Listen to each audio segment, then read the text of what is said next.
गुड़िया,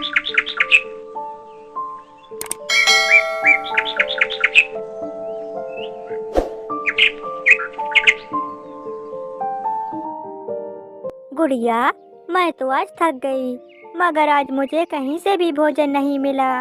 मम्मा, आज आपके लिए मैं भोजन लेकर आऊंगी। पूरे जंगल में मेरे बहुत सारे दोस्त हैं। देखना मम्मा, मैं जरूर भोजन लेकर आऊंगी। देखते हैं मेरे लिए गुड़िया क्या लेकर आएगी। फिर गुड़िया अपने घर से निकलती है। वो उड़ते उड़ते दूर पहुंच जाती है, मगर उसे अभी तक कोई भोजन नहीं मिला था। फिर गुड़िया को अपनी दोस्त रानी की याद आती है। वो उसके पास जाती है। रानी अपने घर के बाहर बैठी हुई थी। गुड़िया, आप अचानक से क्या हुआ? मैं घर से भोजन लेने के लिए निकली हुई थी, मगर मुझे कहीं से भी भोजन नहीं मिला। मैं उड़ते उड़ते यहाँ तक आ गई। जब गुड़िया और रानी मिलकर चलेंगी तब भोजन जरूर मिलेगा। फिर गुड़िया और रानी उड़ती हैं। उन्हें रास्ते में एक केले का पेड़ नजर आता है। वो दोनों वहाँ जाती हैं। देखा गुड़िया, मैंने कहा था ना, भोजन जरूर मिल जाएगा। अब हम लोग यहाँ से केले लेकर जल्दी घर वापस चली जाती हैं। फिर वे दोनों वहाँ से एक केले का गुच्छा लेकर उड़ती हैं। रास्ते में उन्हें गोरी कौवी मिलती है। छोटी चिड़िया, रुको रुको, मेरी बात सुनो। वे दोनों रुक जाती हैं। हाँ गोरी आंटी, आपने मुझे आवाज दी। वो सामने वाले पेड़ के उस पार तुम्हारे कालू चाचा काम कर रहे हैं। जाओ उन्हें बुलाकर तो लाओ। आओ रानी, चलो चलते हैं। ये क्या है? ये केले तुम मेरे ही पास रख जाओ। जब वापस जाना तब लेते जाना। गुड़िया केलों को वहाँ रखती है और रानी के साथ चली जाती है। गुड़िया, यहाँ तो कोई भी नहीं है। वहाँ देखते हैं झाड़ियों के उस पार। गुड़िया और रानी इधर उधर देखती हैं, मगर वहाँ तो कोई भी नहीं था। गुड़िया का चाचा वहाँ कभी नहीं मिलेगा। गोरी मुस्कुराती है और केलों को लेकर वहाँ से उड़ जाती है। जब गुड़िया और रानी वहाँ पर आती हैं, तो वहाँ पर कोई नहीं होता है। गुड़िया आवाज लगाती है, आंटी गोरी, कहाँ हैं आप? रानी, हमें तो लगता है गोरी आंटी उल्लू बना गई हैं।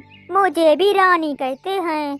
अगर गोरी आंटी ने ऐसा किया है तो मैं गोरी आंटी से बदला जरूर लूंगी। गोरी को भी घने जंगल में जाती है। वहाँ पर आराम से बैठकर केले जी भर कर खाती है और आहिस्ता आहिस्ता वहाँ से उड़ जाती है।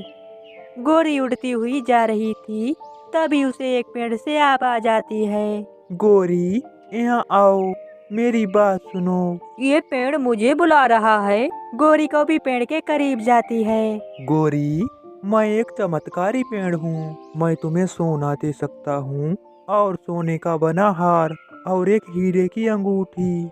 ये बात सुनकर गोरी की आंखें खुली की खुली रह जाती हैं। पेड़ जी, तुम बहुत अच्छे हो।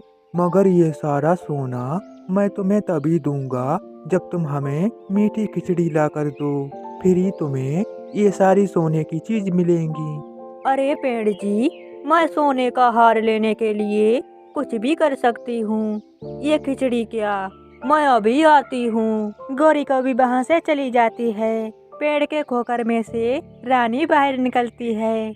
गुड़िया भी झाड़ियों के पीछे से निकल आती है। गुड़िया, अब तुम देखना, मैं गोरी आंटी से केलों के बदले मीठी खिचड़ी बनवा कर खाऊंगी। वो तो बहुत खुशी हो रही थी कि मानो उन्हें सच में ही चमत्कारी पेड़ मिल गया हो। गोरी को भी जल्दी से घर आती है और सीधा किचन में जाती है। गोरी को भी ने आग जला ली थी। वो मीठी खिचड़ी बना रही थी। गुड़िया देखो, गोरी आंटी के घर से धुआं निकल रहा है। इसका मतलब गोरी आंटी खिचड़ी बना रही हैं। गोरी को भी खिचड़ी बना लेती है। खिचड़ी तो बन गई है। मैं जल्दी जल्दी जाकर उस चमत्कारी पेड़ को खिचड़ी दे देती हूँ। फिर वो पेड़ मुझे सोना दे देगा। गोरी कभी बाहर निकली थी, तभी कालू कौवा आ जाता है। गोरी, इस हड़िया में क्या है? खुशबू तो बहुत जबरदस्त आ रही है। क्या है इस हड़िया में? कालू जी, इसमें मीठी खिचड़ी है। ये मीठी खिचड़ी तुम्हारे लिए नहीं है, ये मेरे दोस्त चमत्कारी पेड़ के लिए है। क्या मतलब तुम्हारा? सब समझ जाओगे जब मैं शाम को गले में हार और कानों में बड़े बड़े झुमके पहन कर आऊंगी। गोरी कभी खिचड़ी उठाती है और वहाँ से उड़ जाती है। रानी रानी, वो देखो गोरी आंटी आ गई हैं। तुम जल्दी से जाकर पेड़ की खोखर में छुप जाओ। रानी तेजी से जाती है और उस खोकर में घुस जाती है और गुड़िया झाड़ियों के पीछे छुप जाती है। मेरे प्यारे पेड़ जी, मैं आ गई। मेरे प्यारे पेड़ जी, मैं आ गई। ठीक है, शोर मत करो। तुम वापस घर जाओ और घर से थाली उठा लाओ। चमत्कारी पेड़ जी, आपको थाली का क्या करना है? आप ये सारी खिचड़ी रख लो। जितना कहा है उतना ही करो, फालतू बात मत करो। गोरी खिचड़ी वहाँ पर रख देती है और घर से प्लेट लेने चली जाती है। गुड़िया और रानी वहाँ से हड़िया उठाकर भाग जाती हैं। मम्मा मम्मा, फिर मैंने गोरी आंटी को खूब पागल बनाया। मैंने गोरी आंटी को क्या ही सबक सिखाया। अब वो दोबारा ऐसा किसी बच्ची के साथ नहीं करेगी। पता नहीं तुम दोनों ने कैसे गोरी को पागल बना दिया। पता नहीं तुम दोनों ने गोरी को कैसे पागल बना दिया। गोरी इतनी पागल नहीं है। पता नहीं तुम्हारी बातों में कैसे आ गई।